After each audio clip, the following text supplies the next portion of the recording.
Llamando a Estación Tierra.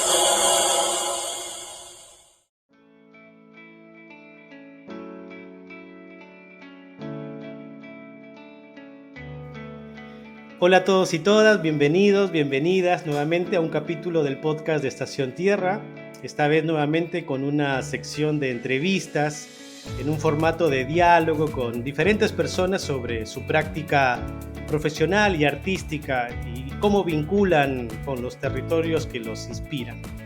En ese sentido, hoy estoy contento de presentarles a una colega, compañera, a Jennifer Ponce Cori.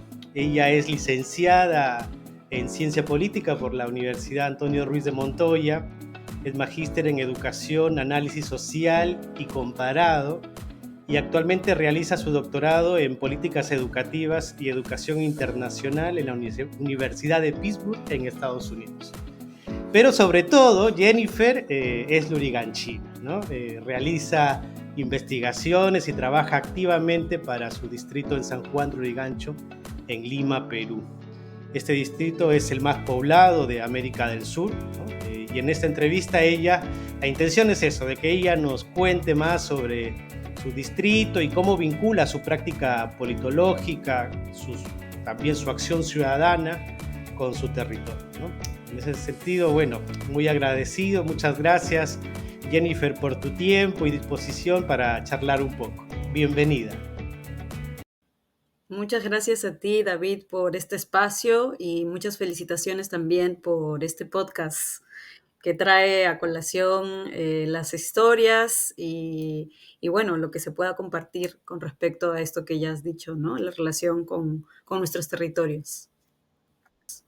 No, gracias Jennifer. En realidad, debo comentar que con Jennifer venimos trabajando hace rato, pensando, haciendo cosas desde nuestro ser politólogos, politólogas, y también sensibilizándonos con esta perspectiva del territorio, ¿no? Para mí realmente es un gusto que podamos en esta ocasión materializar lo que ya hemos conversado en diferentes momentos, virtualmente, en Perú, ¿no? Entonces, bueno, para comenzar, Jennifer, a mí yo siempre cuando no sé, recuerdo o veo lo que tú haces a través de tu trabajo de investigación, tu trabajo también artístico y lo que vas visibilizando en tus redes, ¿no? En tus espacios, siempre veo a San Juan de Lurigancho, ¿no? Presente. ¿Cómo fue crecer en San Juan de Lurigancho y cómo ha influido eso en tu carrera profesional? Es decir, ¿qué te llevó a elegir de la ciencia política como tu campo de estudio y cómo conectas esta disciplina a tu vida también en San Juan de Lurigancho, ¿no? ¿Cómo es ese vínculo? ¿Qué es lo que generó San Juan de Lurigancho en tu experiencia de vida, en tu formación y en tu práctica politológica, ¿no? Ujú. Sí, no, muchas gracias por esa pregunta. Creo yo que puedo tener como tres vías de respuestas. Uno que está relacionado a cómo fue crecer en San Juan del Lurigancho.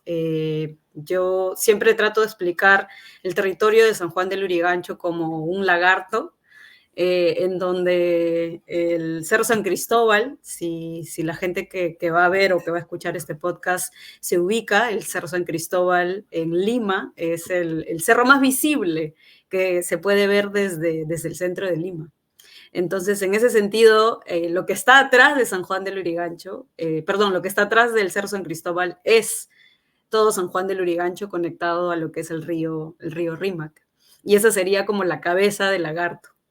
Yo vivo Uh-huh. casi hacia la cola de este gran lagarto, ¿no? San Juan del Lurigancho tiene dos cadenas de cerros, ¿no? Que son las estribaciones andinas, como se les llama en geografía, y desde el Cerro San Cristóbal va hacia adentro hasta lo que se llama Jicamarca o el anexo 22, ¿no? En Huarochirí. Entonces, de Huarochirí yo estoy más hacia abajo, todo lo que es el Portón, Enrique Montenegro y luego Cruz de Motupe, y por ahí está el asentamiento humano Simón Bolívar, que es donde yo crecí, y he crecido ahí desde que tengo 6 meses de edad, porque mis papás encontraron un lugar ahí, que como es la historia de muchos migrantes, pues en la época de los 80, 85, incluso los 90, este pequeño asentamiento humano nació en el 88 o 89, en noviembre, lo que se llama, entre comillas, como invasiones, ¿no? Mis papás compraron un terreno ahí y desde ahí hasta los 30 años he vivido en San Juan del Lurigancho, ¿no? Ya después, en este tiempo que estoy haciendo el doctorado, he salido un mayor tiempo. Pero crecer, volviendo a esta pregunta, crecer en San Juan del Lurigancho y específicamente en mi asentamiento humano significó desde muy pequeña ser consciente como de las carencias, que en ese tiempo yo no los nombraba como carencias, pero sí era como ir con la batería para cargar el televisor blanco y negro, o ir al baño en el cerro porque no había desagüe, o también jugar en las calles, ¿no? Jugar en las calles, salir a correr, es otra frase que al menos con mis vecinos de ese tiempo teníamos. Jugar bata, jugar kiwi, jugar saltasoga, los 7 pecados, etcétera, etcétera. Entonces yo he crecido en ese ambiente en el que pues conocí a todos mis vecinos, a todos mis amigos y amigas del barrio, hasta entrada la adolescencia. Y ya después creo que la segunda parte de mi respuesta está vinculada a ya ver un poquito de más cerca los problemas sociales que iban surgiendo. Casi siempre algo que ha estado muy presente es el tema del alcoholismo en el barrio, ¿no? Con algunos vecinos, vecinas, en mi propia familia también. Y luego poco a poco ir creciendo con estos otros problemas, ¿no? Como por ejemplo el embarazo precoz de adolescentes, de chicas que salían embarazadas a los 15 años en el colegio y etcétera. Y lo otro que puede ser clásico para mucha gente es el tema de la seguridad ciudadana, ¿no? De te roban, no te roban, este sitio es peligroso. Y poco a poco, ya cuando yo pude salir a la universidad, por una beca a la Universidad Antonio Ruiz de Montoya, gracias a Fe y Alegría número 37, pude también ser incluso más consciente de las diferencias sociales que existían, que yo hasta ese momento no me daba cuenta.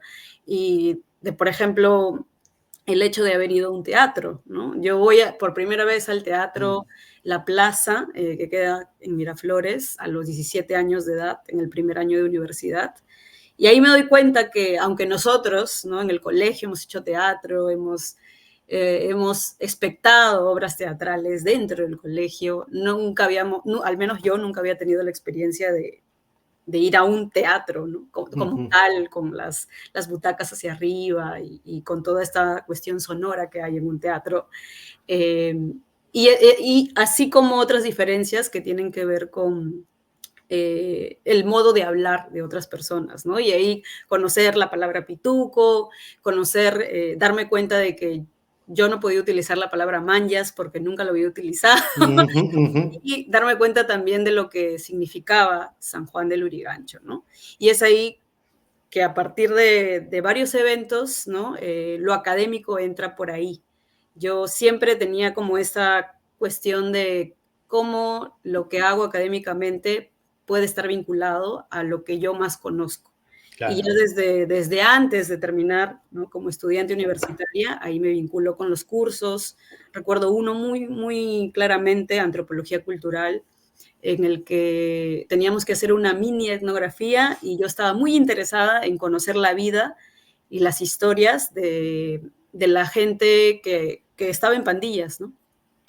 Y pude entrevistar, por ejemplo, a 2 personas que habían formado parte de pandillas en mi barrio, ¿no? O cerca de mi barrio, y también eso fue como abrir los ojos a la realidad que yo desconocía, ¿no? Totalmente. Y que estaba en mi propio contexto, ¿no? Y después ya ahí con otras cosas de qué significa lo popular, ¿no? Todas estas cuestiones académicas que hay sobre Masa Popular, Clase Popular, Julio Kotler, y luego ya la propia tesis, que también fue que me abrió los ojos a entender mucho mejor la parte de cómo la gente se organiza, cómo la gente participa, y ahí ya me vinculé más con San Juan de Lurigancho, ¿no? Desde el 2014, ¿no? 14, 2013, terminando, mucho más queriendo como ver dónde están esas organizaciones, dónde está la gente, y participar desde ahí, ¿no? Pasar desde el lado académico a pasar más bien a ser una persona que actúa dentro, ¿no? de las organizaciones. Es interesante, Jennifer, porque comentas que este vínculo con tu territorio, ¿no? Digamos, estar desde pequeña allí, crecer, socializar, ¿no? Los primeros espacios de socialización son en torno a tu barrio, en San Juan de Lurigancho, pero también cuentas de un proceso de toma de conciencia que se va desarrollando a partir de salir de San Juan de Lurigancho, ¿no? Pero de salir, pero volver hacia el mismo distrito, ¿no? Siento que no es un proceso solo de salida, sino que es de salida para retroalimentar la experiencia y volver, ¿no? Es más, claro, tu tesis misma lo haces de licenciatura, la haces desde como politóloga de San Juan de Lurigancho. La tesis de la maestría también la haces de San Juan de Lurigancho, ¿no? En la maestría fue lo que se llama en inglés como un capstone project, Ok. que significa, no es una tesis, pero sí es como un trabajo. Un trabajo. Y también fue De relacionado San Juan de a San Lurigancho. Juan de Lurigancho, pero ya en esta cuestión más de la educación internacional, porque fue Claro. sobre museos, pero también juntando un museo de Washington, D.C.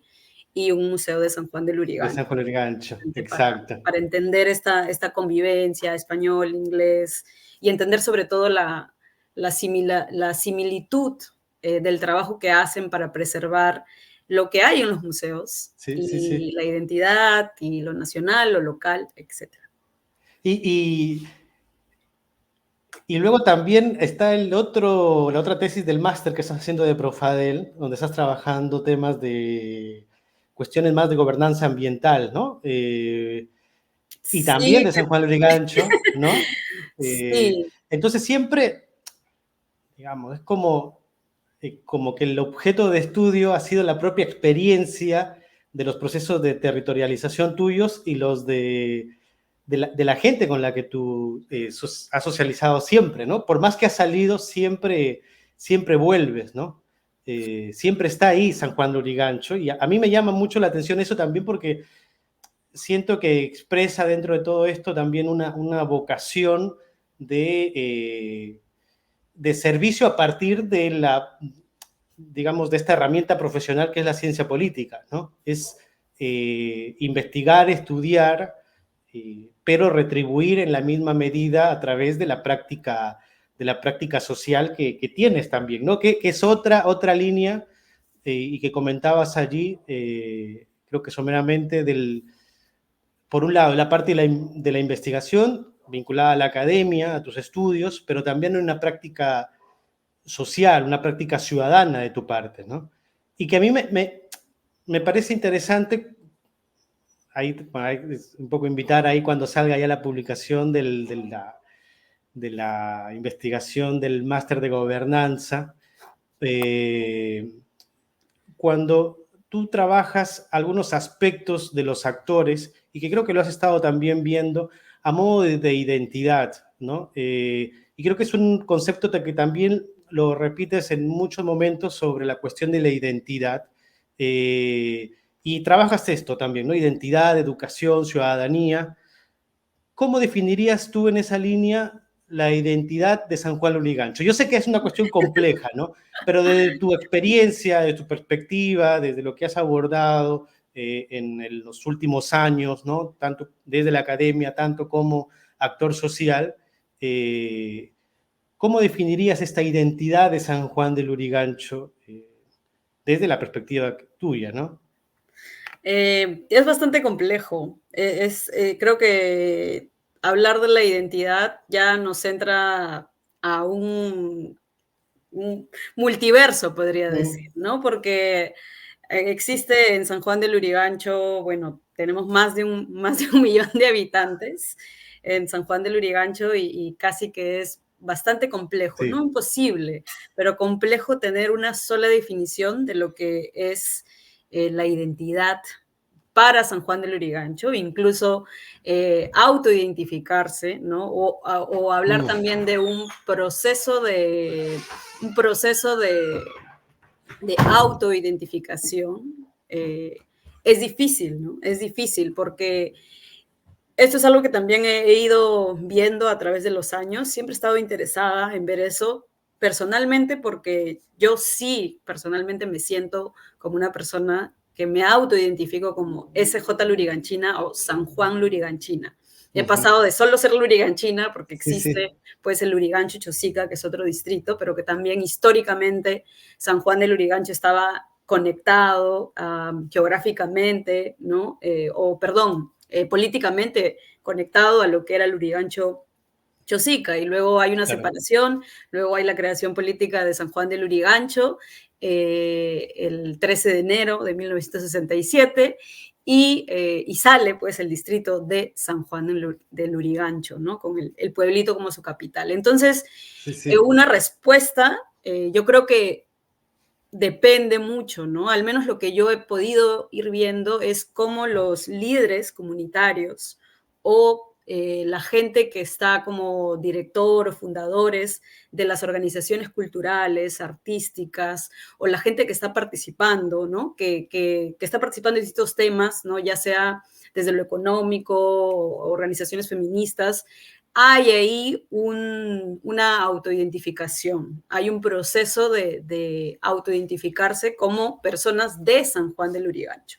Entonces, en ese sentido, estas personas que ya tienen esta trayectoria de participar, Sí, sí, ahí en ese caso sí podríamos decir que incluso hay elementos, ¿no? Hay un elemento que es el familiar, que hay gente que tiene, ve, su familia ha estado ahí, ¿no? Está el proceso de migración de la familia y el elemento familiar, ¿no? Hay otro elemento que es el tema más filial o de amor, ¿no? Que es el amor por el distrito, el sí, amor por el territorio en el que están, encontrar la belleza que existe por este sitio, porque otra vez, ahí está el tema de la Miria, me he olvidado el nombre, pero las noticias, ¿no? Las noticias a veces pues son muy duras, ujú, porque San Juan del Lurigancho típicamente es conocido como un lugar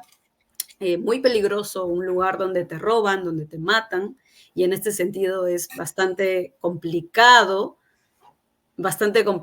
pues, es autoidentificarse o seguir bajo este proceso de identificación con San Juan de con San Juan del Lurigancho. Gancho. Y el otro Sí, sí, elemento, podría decir yo, que también está vinculado a la gente que participa en organizaciones, es el hecho de esta visión a futuro que existe, ¿no? Esta responsabilidad con las futuras generaciones o el hecho de construir colectivamente un lugar y un territorio que sea mejor para todos, todas, todes en San Juan del Lurigancho. Al menos eso es lo que yo veo como 3 elementos, pero de gente que está pues ya está participa en algún tipo de organización. Porque después tienes mucha gente que solo vive en el distrito y que sí, sale a trabajar y que simplemente pues es un distrito, o más antes era un distrito dormitorio, ¿no? Y en este sentido, pues era más complicado, más difícil, decir que uno era, o bueno, es de San Juan del Lurigancho, pero solo vas a dormir ahí, ¿no? Vas a sí, sí, sí, trabajar, o sí. sales a trabajar y ya, no hay un vínculo. O hay otros que les va súper bien, ganan súper bien, son profesionales, trabajan y están esperando el momento preciso para salir de San Juan del Lurigancho. Entonces, en ese sentido, la relación con el territorio de San Juan del Lurigancho es simplemente útil. Quizá encuentran mejores ofertas, quizá es mejor en algún sentido económico vivir ahí, pero están esperando el momento preciso para irse a otro lugar. Ujú. Eh, Sí, sí, es, sí, no. A mí me llama mucho la atención eso, porque cuando, bueno, También tuve yo la suerte de hacer mi tesis de licenciatura en San Juan de Lurigancho, ¿no? En la Lombriz Feliz, la organización de estas mujeres, ¿no? Que han liderado todo un proceso de trabajo de sostenibilidad, esto también en la zona, ¿no? De Primero de Mayo, en Motupe. Y ellas, la mayoría, claro, son de Ayacucho, de Cajamarca, de Puno, pero cuando se presentan o cuando están inmersas, digamos, en el trabajo con la población, se destaca en su discurso esta cuestión de somos luriganchinas, ¿no? Somos de San Juan de Lurigancho. Se presentan así ante otros, ante otras organizaciones como ciudadanos, ciudadanas de San Juan de Lurigancho, ¿no? Entonces, a mí sí me llama mucho la atención y creo que está relacionado un poco a lo que tú comentas sobre ese vínculo con el trabajo social, ¿no? Con ese trabajo territorial, ¿no? Y en esa línea, ¿tú crees que el territorio de San Juan de Lurigancho moldea la identidad de estas personas? Digamos, esa situación que tú comentas inicialmente de necesidad, pero también de oportunidades, de trabajo en el territorio, eh, genera ciertos cambios en la estructura identitaria de estas personas. O sea, en realidad quizás pareciera obvia, ¿no? Porque tú comentas de que la experiencia de vivir y de crecer en San Juan de Lurigancho ha forjado tu forma de cómo ser profesional y ciudadana, ¿no? Y todas estas personas también, ¿no? ¿Qué rasgos tú, por ejemplo, identificarías de la concepción del territorio de San Juan de Lurigancho que moldean esta identidad cultural, ¿no? ¿Qué situaciones, no sé si netamente positivas, pero también hay cuestiones de limitaciones que movilizan a las organizaciones dentro del distrito y que van forjando ciertas características de esta identidad luriganchina, ¿no? Sí, o sea, yo creo que otra vez no hay una respuesta Sí, fija, sí, no, ¿no? no, Hay no, una claro, no. respuesta que puede ser una respuesta inicial. Creo que lo primero que pienso es esta cuestión de la migración, ¿no? O ser Bueno, migrante, ser un ser migrante, ¿no? Y dado que San Juan de Lurigancho es un lugar también de todas las sangres, entonces eso es importante tenerlo en cuenta porque si bien después quizá de 30 años o 40 años viviendo en el distrito, la gente sí se puede identificar como gente, bueno, son personas que viven en San Juan de Lurigancho o se pueden identificar como San Juan de Luriganchinos, ¿no? Sin claro, embargo, el preciso momento en el que hacen este movimiento de venir a la ciudad, ¿no? De dejar lo que tenían en regiones, ¿no? Y muchos de ellos con experiencias de haber trabajado en la chacra, haber cultivado, con toda esta experiencia de haber vivido en entornos verdes, si lo podemos decir así, a un lugar totalmente desértico, ¿no? En el que exacto. no se encontraban, o sea, si uno ve las fotos anteriores de los 80, de esta parte justamente de donde yo he vivido, hay pura piedra, son Uh puras -huh, uh piedras, -huh. es desértico, hay apenas unos cactus, pero y eso, ¿no? Y sí se dice que habían algunas lomas, que todo se volvía verde en junio, julio y agosto, ¿no? Pero volviendo a este tema, es importante resaltar ese movimiento, ¿no? De las personas migrantes, porque es una súper decisión y no es una migración única, sino es una migración más bien colectiva y de Claro, cómo estas personas o nuestros padres, ¿no? Porque ahí debo incluir a mi padre, a mi madre, llegan a un lugar y encuentran también este otro espacio de otras personas, otros migrantes, en una situación de necesidad, ¿no? Entonces, en ese sentido, creo que el otro elemento a tomar en cuenta para esta generación, las de nuestros padres, ¿no? Que ahorita están al final de sus 50 o uh -huh. en sus 60 años, ¿no? Es esta cuestión de la necesidad, ¿no? De lo que han encontrado y todo lo que, bueno, tú y yo y otra gente que nos puede escuchar sabe sobre este proceso de buscar ¿no? La luz, el agua, los servicios públicos, de moverse, de organizarse, de buscar esa conexión con los gobiernos locales, en este caso con el gobierno local de San Juan de Lurigancho, para poder tener lo que no tenían, porque no tenían agua, no tenían luz, no tenían desagüe. Y ahora, ¿no? Casi más de 30 años después, eso existe, ¿no? O sea, hay casas construidas de 2 pisos, se llama asentamiento humano o pueblo joven o agrupación familiar, pero tú ya ves una diferencia de lo que era antes, ¿no? Y entonces ahora ya no hay teléfonos públicos, la gente tiene teléfonos en sus casas, tiene internet. Entonces hay una diferenciación, ¿no? Incluso también para los que somos hijos de migrantes, ¿no? Aunque claro. ya ahí está el otro término que contigo hemos hablado y que creo que gracias a ti también lo he conocido un poco más, que es este proceso, espero que me salga la palabra, de reterritorialización, ¿no? Que creo que es esta nueva forma de cómo la gente está modificando y cambiando, o ha modificado y cambiado su propio territorio. Y eso se ve, ¿no? Se ve desde los inicios, desde organizarse hasta con un tema muy práctico, muy, muy concreto, específico, que es defender áreas verdes, ¿no? Que es básicamente lo que yo he visto y he vivido casi en los últimos años con mis vecinos. Sí, Y sí, eso es lo sí. que constantemente sale, ¿no? Cuando yo he conversado con ellos, ahora último que he estado en Perú, les pregunto esta relación, ¿no? Porque es cómo vivías antes en este lugar y ahora que tienes áreas verdes, ¿cómo sientes? ¿Qué te están diciendo las áreas verdes a ti? ¿Qué te está diciendo este espacio verde a ti? Entonces dicen, ahora esto me hace recordar a mi lugar, pero claro, yo tengo que participar para que esto se mantenga. No tengo que regar semanalmente para que esto se mantenga. Tengo que hacer las gestiones en la municipalidad para que este nuevo escenario que estamos viviendo con árboles, con plantas, siga, o sea, prospere, ¿no?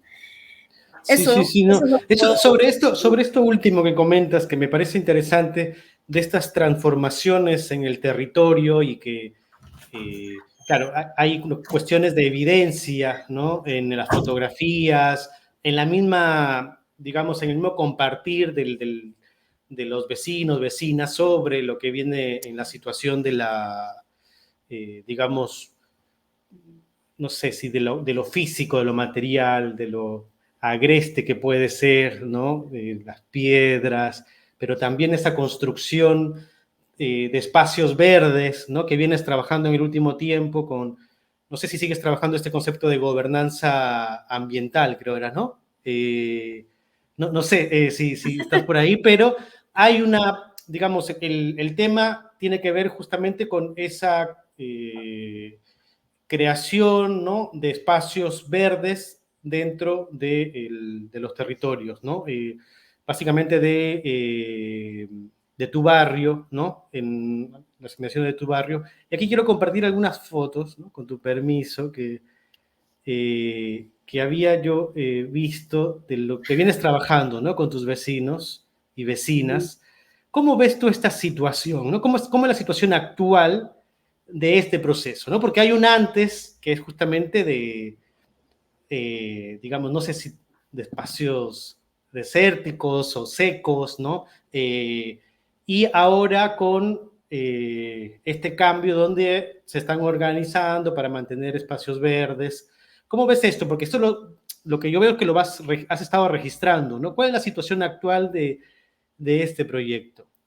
Sí, esto empezó en realidad en el 2019, ¿no? Porque el barrio sufrió un atentado, un atentado, lo quiero decir así, porque sí habían lugares alrededor, o sea, no he compartido las fotos, pero ahora último, hace unas semanas, hicimos unas fotos con dron.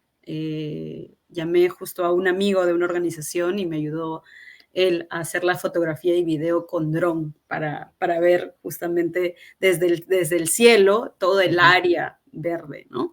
Esta situación fue porque, así como mencioné, este asentamiento humano de Simón Bolívar fue producto de una invasión, así lo llaman los vecinos, pero quiero sacarle de este modo peyorativo que existe sobre invasión. Sí. Sin embargo, ha habido un proceso también de formalización del asentamiento humano. Y en este proceso de formalización, también este asentamiento humano era el último en ese tiempo, en el 88, 89. Ya. Y cuando viene COFOPRI, ¿no? Que es esta instancia del Ministerio de Vivienda, se dice, bueno, ustedes solamente van a poder como estar hasta aquí porque lo demás es área verde. Lo demás, o sea, a la actualidad, casi 35 años después, o 30, más de 30 años después, es una falacia porque solo existe una franja de áreas verdes, pero luego de esas áreas verdes, de lo que se puede ver en la foto, sigue existiendo lo que es, pues, todos los cerros están poblados y todo. Hay una foto que la hice con dron, o bueno, que la hicimos con mi compañero con el dron, y le digo, por favor, cáptame la parte de las áreas verdes, pero también todo lo que se ve de poblado, porque es un cerro inmenso, ¿no? Esto recién lo has Y hecho, este año. este año, Tiempo este año, ya, ahorita, ya, hace una semana, ¿no? Yo ya. todavía no publico ninguna foto porque también no hay mucho tiempo, Sí, sí. pero es parte de lo que estamos como tratando de visibilizar, ¿no? Con los vecinos, con las vecinas, a través de distintos proyectos. Y en este caso, bueno, resalto dos cosas, ¿no? Uno, este tema de que sí, la concepción de áreas verdes existía desde la planificación que hubo, ¿no? Después del tema de la invasión y en el proceso de formalización de las viviendas. Pero al mismo tiempo, como los vecinos también reconocen, hubo un proceso de abandono, es decir, no se hizo mucho por estas partes agrestes, entonces eso también se convirtió en blanco para lo que es el tráfico de terrenos. Y el tráfico de terrenos es una situación que pasa en todo nuestro país, en todo el Perú, es una situación sistemática, estructural, porque hay conexiones incluso con el propio Estado, con las propias municipalidades. No tengo evidencia para probarlo, solamente tengo como lo que pasó, ¿no? Indicios de lo que pasó. Y en este caso específico, las áreas fueron tomadas, o sea, no había todavía áreas verdes, pero esos espacios agrestes fueron tomados y ahí se construyó con casas prefabricadas, vino la pandemia, hicieron como andenes, tuvieron como acceso a luz, acceso a agua de manera un poco clandestina. Y del otro lado, los vecinos de este barrio, de Simón Bolívar, nos organizamos y en este sentido ahí a mí me tocó acompañar a los vecinos, a la junta directiva, a ver qué más podíamos hacer.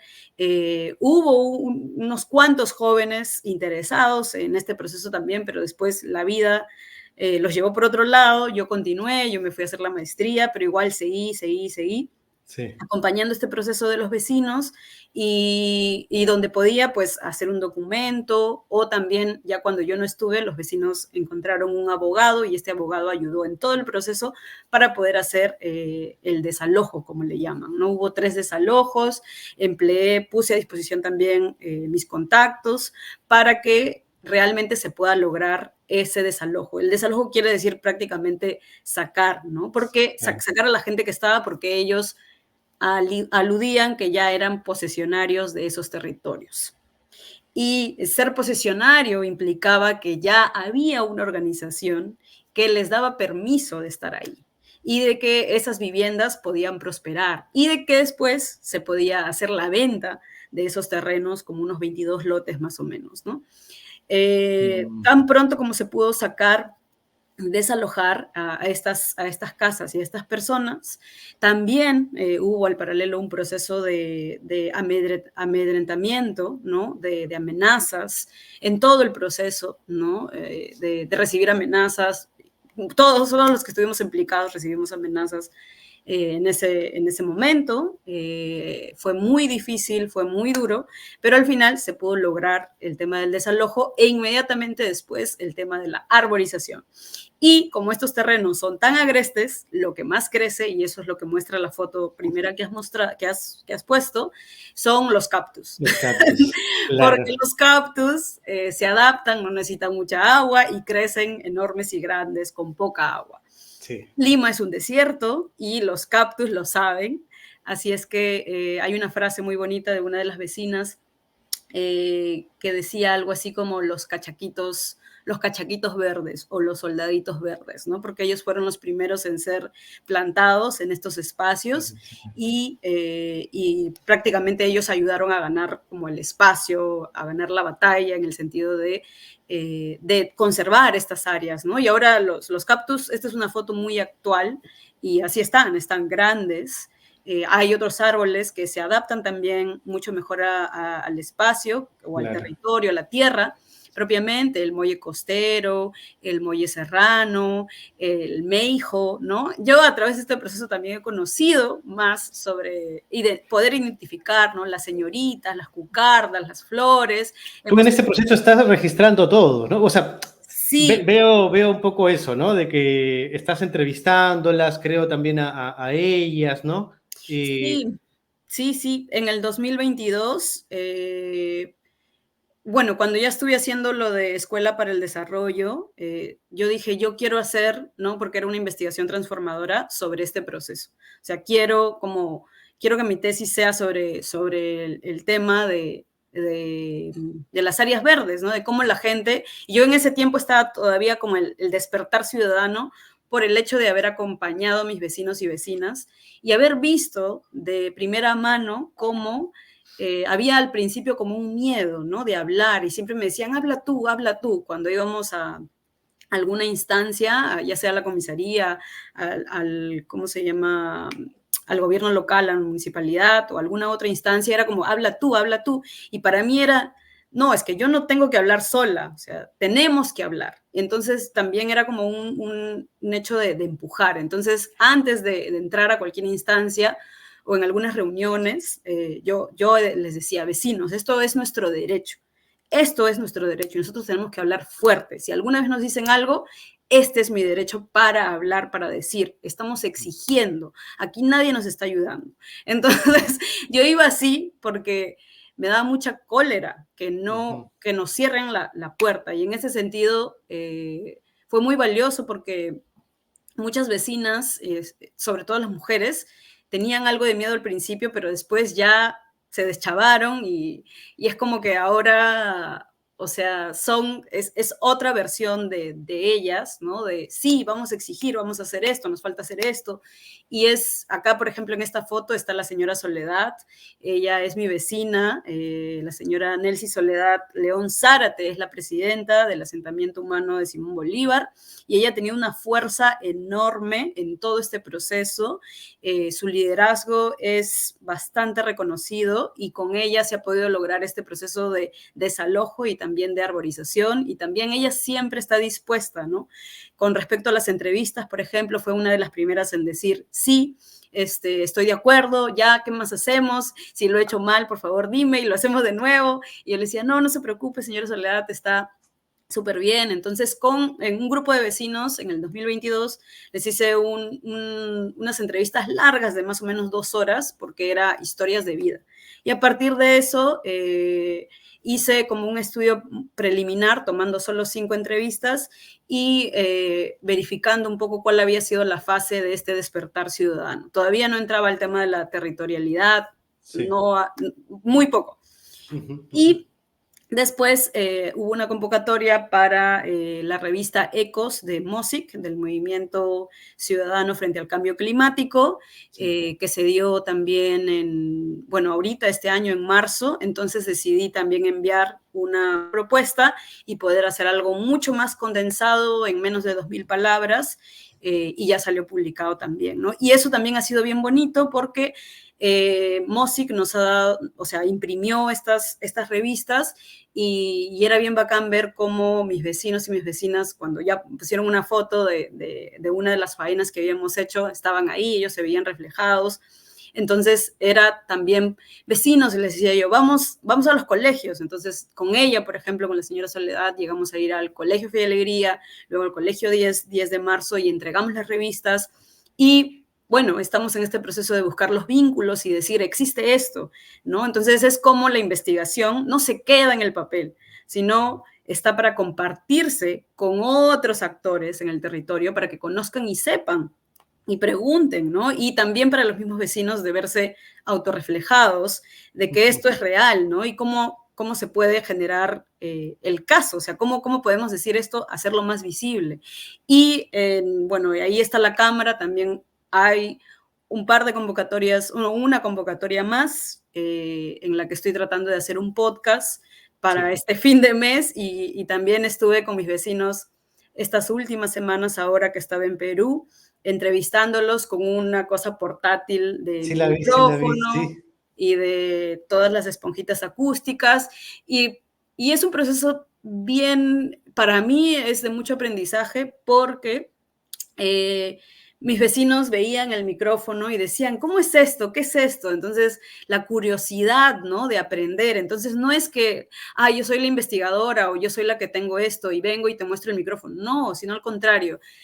Cada oportunidad que he tenido con ellos es una oportunidad de aprendizaje y les cuento y les digo, esto funciona así, acá está mi computadora, esto se llama, este es el micrófono Yeti, aquí está, aquí sale, vamos a probar. Entonces, todo ese proceso también ha sido muy rico porque, claro, no es que solamente yo lo hago, sino ellos comprenden que somos todos los que estamos en este proceso. Aunque sea yo la que está con la cámara o trae ese instrumento, somos, ¿no? Es esa otra vez esa colectividad. Entonces, yo me siento bastante responsable con lo que pueda sacar, editar, qué historia, ¿no? Y bueno, ahora último he entrevistado a más vecinos, bueno, no los mismos, es como hacerles una segunda entrevista, pero ya más enfocada a lo que sucedió y su relación con las áreas verdes, ¿no?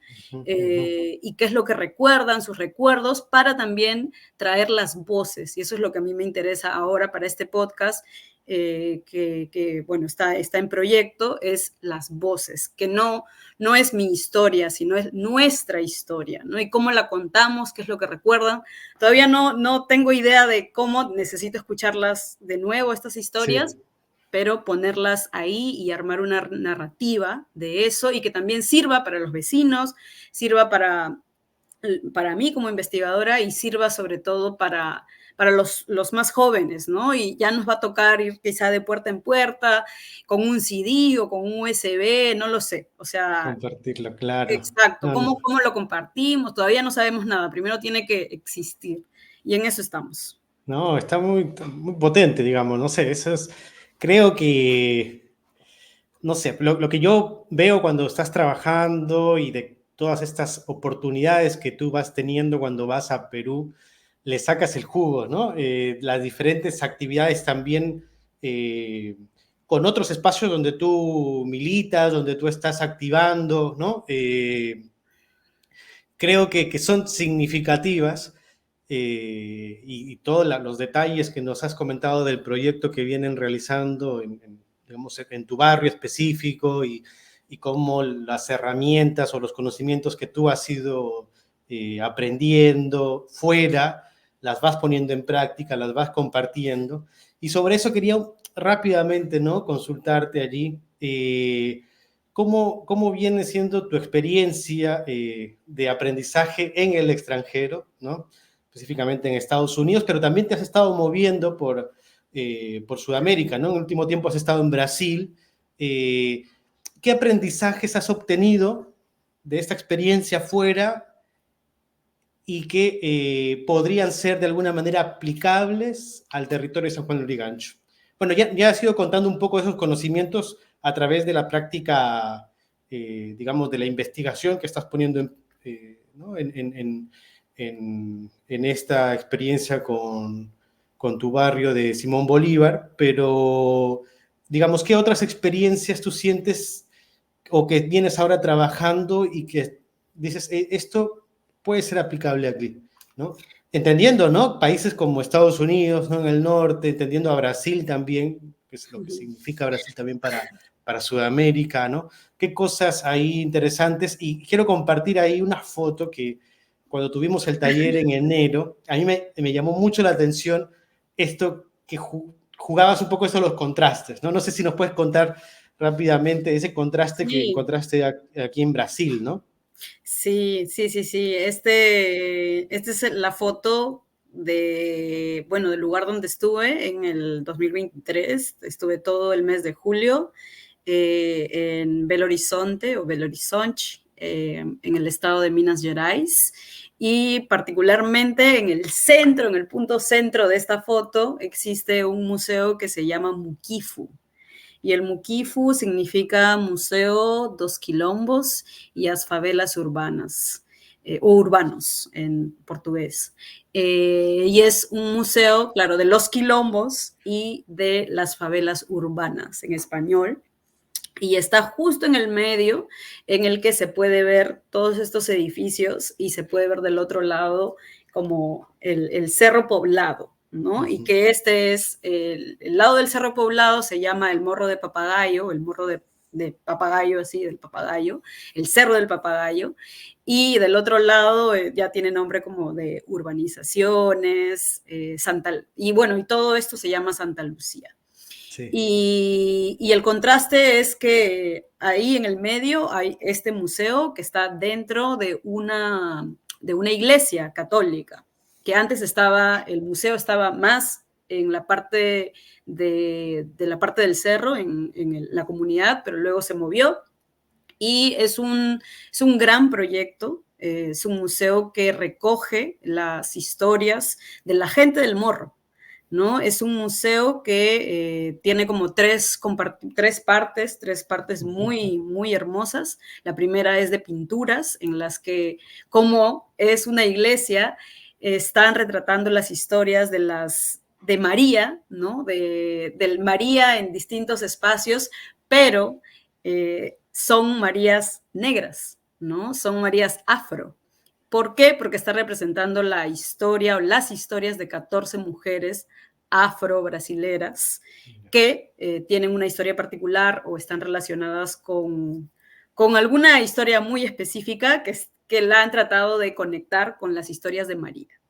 Pero hay un pretexto ahí que es justamente dar a conocer las historias de las mujeres, ¿no? Incluso hay una que ahorita me Claro. acuerdo muy bien, que es la historia de una mujer que de las 14 es la única que no había sido trabajadora del hogar y que más bien pudo llegar a la universidad, es doctora, ¿no? Y hay una escena en la que se puede ver a ella conversando con uno de estos doctores que están reflejados en algunas historias o relatos bíblicos, ¿no? También está la crucifixión y tienes a María cargando el hijo, ¿no? Sí. Muerto, que también simboliza la parte de la violencia y la inseguridad contra, bueno, los jóvenes en esta parte, ¿no? Y los otros dos espacios, hay un espacio también muy bello que tiene objetos y fotografías de la propia comunidad, ¿no? Entonces es también cómo generar esta identidad o esta autoidentificación, volviendo al tema inicial, Sí, sí. con el lugar, con el territorio. Hay todo un tema aquí de gentrification, ¿no? De cómo se van poblando estos lugares y cómo la parte del desarrollo, que puedes llamarlo así, como que los edificios grandes, Ujú. va comiéndose, ¿no? Va volviéndose más caro y va comiéndose el cerro. En esta situación, bueno, en esta foto es la que se ve mejor. Y también hay otra historia que tiene que ver ya con Belo Horizonte. La idea que se tiene de Belo Horizonte como ciudad es que ha sido una ciudad planificada. Y ahí hay todo un trabajo detrás del padre Mauro, en otro lugar muy cerca, pero es que es sobre el soterramiento de un pueblo afro también, que cuando se tuvo toda esta idea de planificación en Belo Horizonte, como que ya se tapó, como que acá no existió nada y se Sí, tapó y sí, se sí. construyó encima, ¿no? Entonces, ese museo es un museo muy poderoso, es un museo político, y algo que a mí me gustaría traer o algo que podría funcionar o algo con lo que yo sueño también es como estos espacios museales, porque lo que hice fue estar en este museo, pero también estar en un museo gracias a Wilmer Mejía, antropólogo en San Juan del Lurigancho, un museo en una escuela también en San Juan del Lurigancho, entendiendo un poco más de las características geográficas, cómo más bien estos museos podrían ser espacios para justamente rebotar el status quo, ¿no? E ir más allá del status quo, romper el status quo. Y en ese sentido ser políticos, museos como Exacto. lugares políticos para poder decir esto es lo que está pasando, esta es nuestra memoria histórica, esto es lo que sucedió, esto es lo que pasó, pero también esta es la forma de cómo nosotros podemos hacer política, ¿no? O podemos hacer comunidad. Y sí, o sea, Pero yo pero lo vienen trabajando, ¿no? Porque creo que, por ejemplo, no sé si en el verano fue que hicieron este como recorrido, esta ruta de la identidad y visitaron este colegio, es el de Zárate, ¿no? Donde está este museo. es No, el colegio de más bien la galería escolar, galería, perdón, escolar. es en el San José Obrero, que Ya, justamente está en la parte alta de San Juan de Lurigancho. Y esta galería escolar, gracias a Rurincancho y otras organizaciones, eh, tienen un espacio museal, ¿no? claro. O museo que habla sobre la historia, pero más sobre las características geográficas y también milenarias de los que existieron muchos años antes, ¿no? Con el tema de la cultura Ichma, incluso contemporáneos o un poco antes de los incas, y de los vestigios que se han encontrado, ¿no? O los geoglifos, los petroglifos en las partes más altas, y es sobre todo como entender un poco las características geográficas del lugar, pero también las implicancias actuales, ¿no?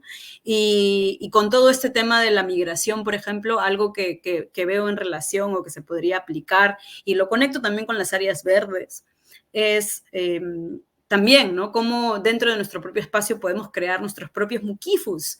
Claro. Y ahí está la conexión de que en Brasil la palabra muquifu tiene una connotación peyorativa, por ejemplo, ¿no? Que significa algo sucio, algo desordenado, pero este museo, ¿no? La gente que ha trabajado, que está trabajando en este museo, ha transformado esta palabra, ¿no? O sea, Mm, el nombre es Museo de los Quilombos y las Favelas Urbanas, pero juegan con esta palabra que es muquifu, o sea, el muquifu es bonito, el muquifu es un museo, el muquifu es un espacio político, ¿no? Entonces, es muy genial. Esto va a ser parte también de mi proceso de disertación para la tesis doctoral. doctoral. Este, y yo sigo, ¿no? Sigo ahí vinculada con ellos. Yo voy a volver, voy a volver a Brasil.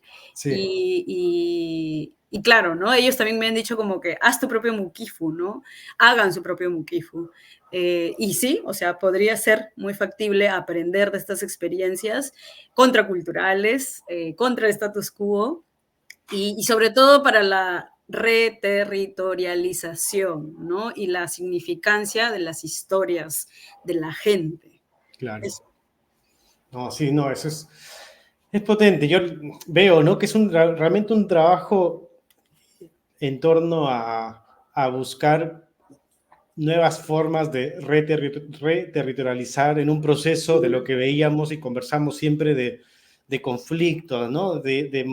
Más bien de experiencias que buscan romper ese vínculo de los actores, de los sujetos con su territorio, ¿no? No, me parece, yo siempre comento, comparto con colegas, ¿no? Sobre este trabajo que viene realizando, ¿no? Y a mí en realidad siempre me ha llamado la atención y es nuevamente, ¿no? Esta búsqueda siempre de volver al territorio, ¿no? Y de trabajar allí y de cómo todas estas prácticas, conocimientos, lo vas colocando ahí, ¿no? En la experiencia con San Juan del Lurigancho. Para ir cerrando, Jennifer, hay también perspectiva que me parece interesante, ¿no? Lo comentábamos antes de empezar la entrevista, sobre estas búsquedas que veo que compartes, lo que venimos conversando y lo que compartes también en tus redes, es estas búsquedas de vincular tu experiencia personal a cuestiones identitarias del mundo quechua, ¿no? Con este vínculo hacia los ancestros, ¿no? Repites mucho esto, ¿no?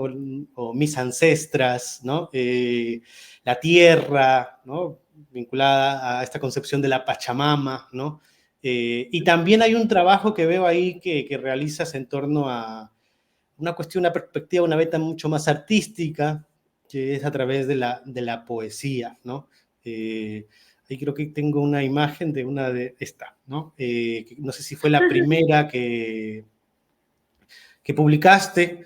Leí ahí que la tenías guardada, ¿no? Hace rato la habías escrito y que la oportunidad que te dio este espacio para publicarla justamente fue también volver a esa experiencia. Hay una pregunta en torno a eso, ¿no? Y siento que podríamos armar otro podcast, ¿no? Y hablar sobre esa experiencia, Sí. pero creo que está bueno igual hacerte ahí la pregunta, ¿no? De qué manera, eh, digamos, influye en tu comprensión del territorio y de tu experiencia profesional esta búsqueda de la conexión con tus ancestras, de tu conexión con la Pachamama, y de qué manera también la estás vinculando a tu trabajo académico, ¿no? Si es que, si es que lo estás haciendo, ¿no? Sí, por Eso. supuesto. Uh-huh. Bueno, al menos por lo primero, con respecto al quechua, sí, hubo una oportunidad aquí en los Estados Unidos de poder estudiar el quechua. Yo siempre quise estudiar quechua desde hace muchos años y como estaba, no podía, no tenía tiempo en Perú, no lo hacía, pero cuando hubo la oportunidad acá, en la Universidad de Pittsburgh tiene un programa, un departamento que se llama como las lenguas menos comunes, ¿no? Enseñadas. Y ahí está el suajili de Kenia, ahí está el quechua, ¿no? Sí. El quechua boliviano, en su variante boliviana. Y eso estaba muy conectado con mi propia conexión indígena porque tengo raíces aymaras y mis abuelos, mi abuelo Teodosio Cori, mi abuela María Montoya, vienen de Yunguyo, de casi en la frontera con Bolivia, ¿no? Sí. Frente también a una parte de lo que es el lago Titicaca, y en ese sentido yo he presenciado como ellos, entre ellos hablaban en el Aymara, también mi abuelo, casi la última vez que yo lo vi, le pedí que me diera una bendición en Aymara, y mi conexión con ello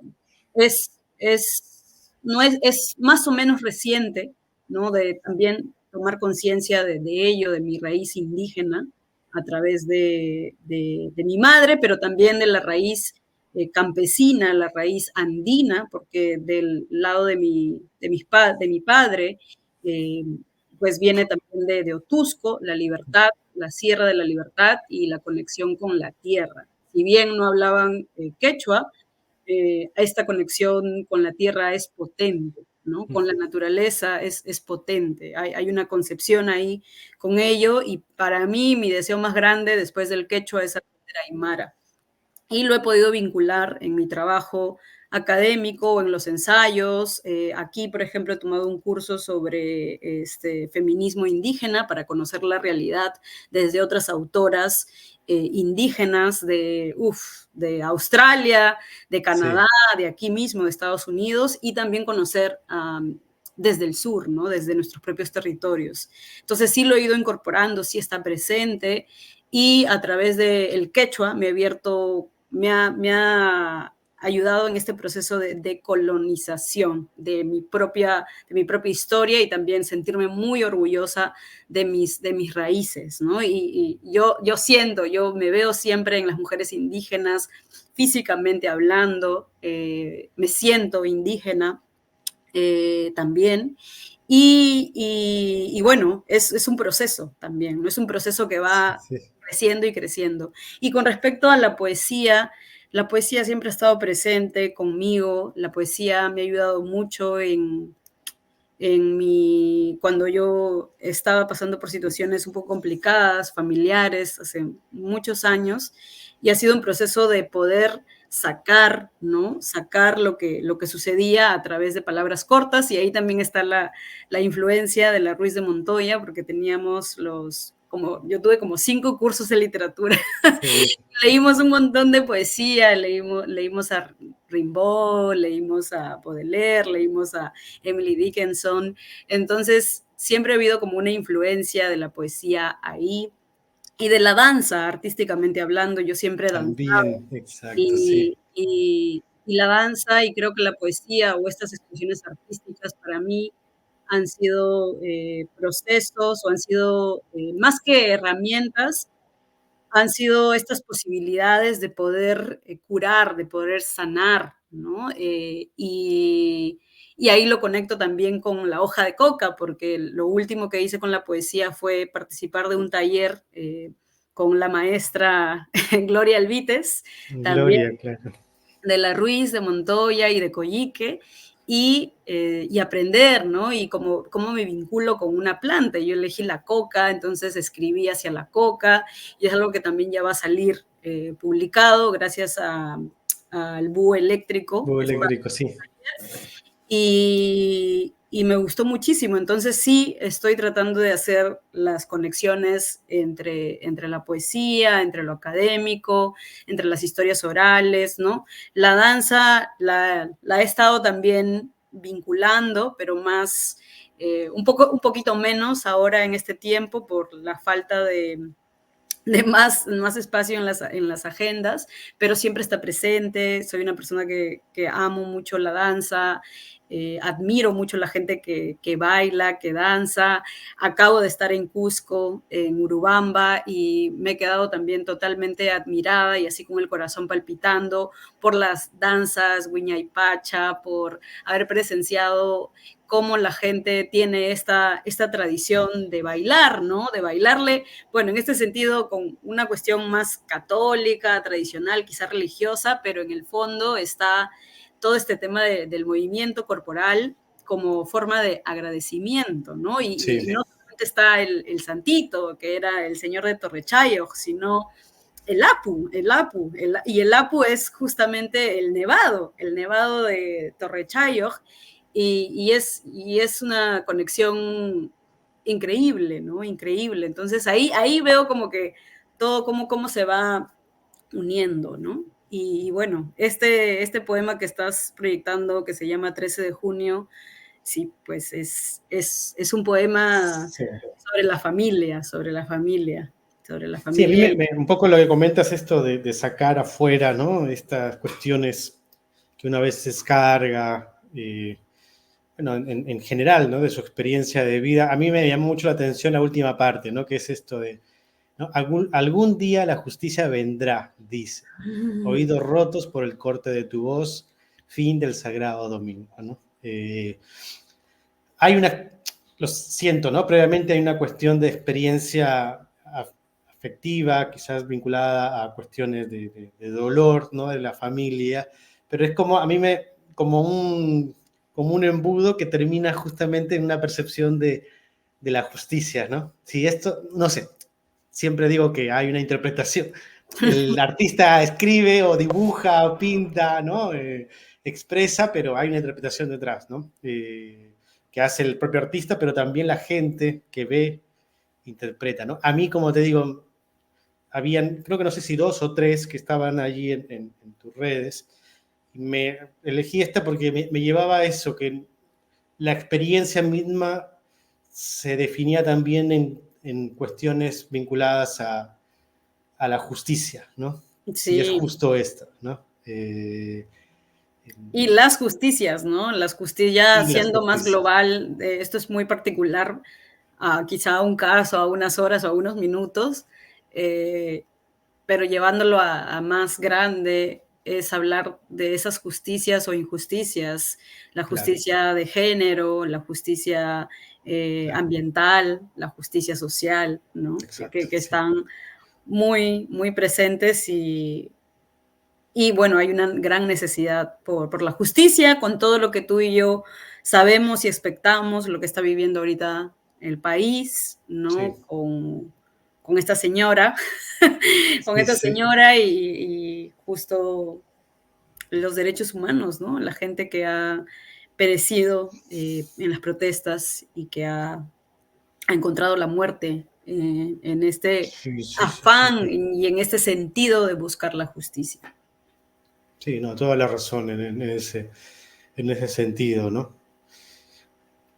Para concluir ahí, ¿no? Jennifer, ¿cómo te gustaría, cómo, digamos, no sé, a modo de invitación también, ¿no? Hacia compañeros, compañeras que están trabajando en sus territorios o que están en búsquedas también, ¿no? Creo que también eso siempre fue nuestra intención cuando quisimos compartir, por ejemplo, en el verano, lo que venimos también planteando ahí, que están todavía en la agenda, ¿no? Es Ujú. compartir un poco la experiencia para animar también a otros, otras a construir, ¿no?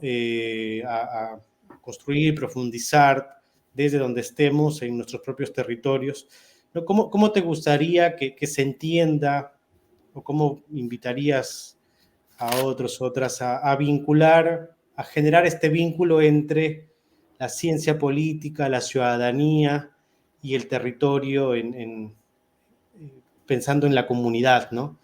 ¿Cómo te gustaría que se entienda este vínculo? ¿O cómo invitarías tú quizás a otros, otras, a trabajar en esta línea, ¿no? De la ciencia política, de las ciencias sociales, la ciudadanía, que es la práctica, digamos, de la ciudadanía, y el territorio, ¿no?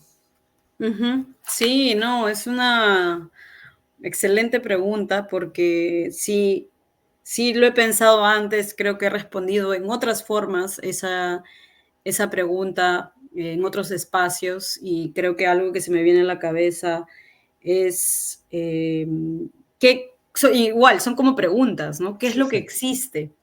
¿Qué es lo que existe en el entorno más próximo en el que uno está trabajando, en el que uno se siente vinculado, ¿no? Porque en mi caso particular es una conexión que viene de años, es una Ujú. vivencia, es una experiencia, pero quizá hay otras personas que se vinculan con un territorio nuevo y que no necesariamente es el lugar donde han estado o han vivido, pero la pregunta es como, ¿qué existe, ¿no? ¿Qué hay? ¿Qué hay? ¿Cuál es lo que se puede observar, lo observable en ese espacio, en ese territorio, qué personas existen, qué organizaciones están presentes, ¿no?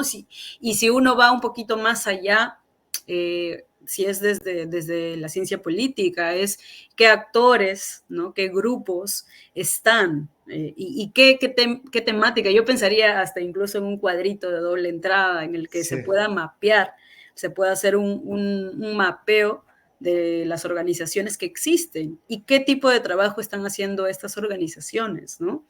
Y de otro lado es también darse cuenta, si uno está trabajando desde otra vez de la ciencia política, qué se ha escrito sobre ese lugar, qué se ha Ujú. escrito en varias formas, no solamente un artículo académico, sino también qué se ha escrito en función a quizá poesía, quizá cuentos, quizá una obra de teatro que se haya escrito, o si han escrito noticias, ¿no? ¿Qué hay? ¿Cuál es el registro de ese espacio? ¿Existe una historia específica sobre cómo surgió este territorio, este espacio, este grupo, esta agrupación familiar? Yo pensaría eso, ¿no? Que parece muy básico, pero que al mismo tiempo es muy profundo, porque estamos Ujú. aportando o estaríamos aportando a las historias específicas, singulares, particulares de un grupo, ¿no? Y en este sentido se contribuye a la memoria histórica, ¿no? Claro. A la memoria y a la historia local en general, ¿no? Y es como politólogos, como politólogas, eso ya es un gran aporte, ¿no? Y lo otro que yo quisiera subrayar es cómo también ese conocimiento se puede construir colectivamente. No es decir que, yo soy el investigador y yo voy y voy a investigar y acá está mi nombre y hago el artículo y ya, sino creo que es cuál es la conexión. Entonces, si tú estás haciendo la historia local específica o quieres saber cuáles son las necesidades específicas de esto, o lo que hacen también los planes de desarrollo concertado, ¿no? Estas son las necesidades, estos son los objetivos, estas son las potencialidades, pero cómo eso se trabaja con la gente del lugar, con las personas. O sea, ahí está el reto de la construcción colectiva, que es difícil, porque la gente está haciendo mil cosas también. Entonces, no hay gente que te diga, ay, sí, vamos a sentarnos 1 hora, 2 horas a conversar. Es difícil, ¿no? Hacer, De verdad, o sea, sí. desde nuestro modo sería el trabajo de campo, pero también es cómo esto le puede interesar a la gente. Y muchas personas están interesadas y están preocupadas por las generaciones futuras y cómo los jóvenes se pueden involucrar más en esto. Pero ellos también entienden que para que los jóvenes se interesen por esto, ellos tienen que contar esa historia, ¿no? Y eso es lo que puedo Bien. decir. No, te agradezco mucho, Jenny, por este espacio. Realmente yo termino muy contento de materializar este espacio, ¿no? De grabarlo, de tenerlo ahí como archivo, porque creo que estas cositas, estas y bueno, más cosas que me has contado en este momento, creo que son importantes poder compartirlas, ¿no? Tenerlas ahí, darle vuelta, ¿no? En ese sentido, nada, te agradezco mucho, Jenny, por tu tiempo y la confianza para hacer esta entrevista. Nada, también agradecer a las y los oyentes, ¿no? Y esperar que les haya gustado este espacio. Gracias a Gracias, ti, Jenny. David. Gracias. Gracias por acompañarnos este tiempito y nos vemos en el próximo episodio.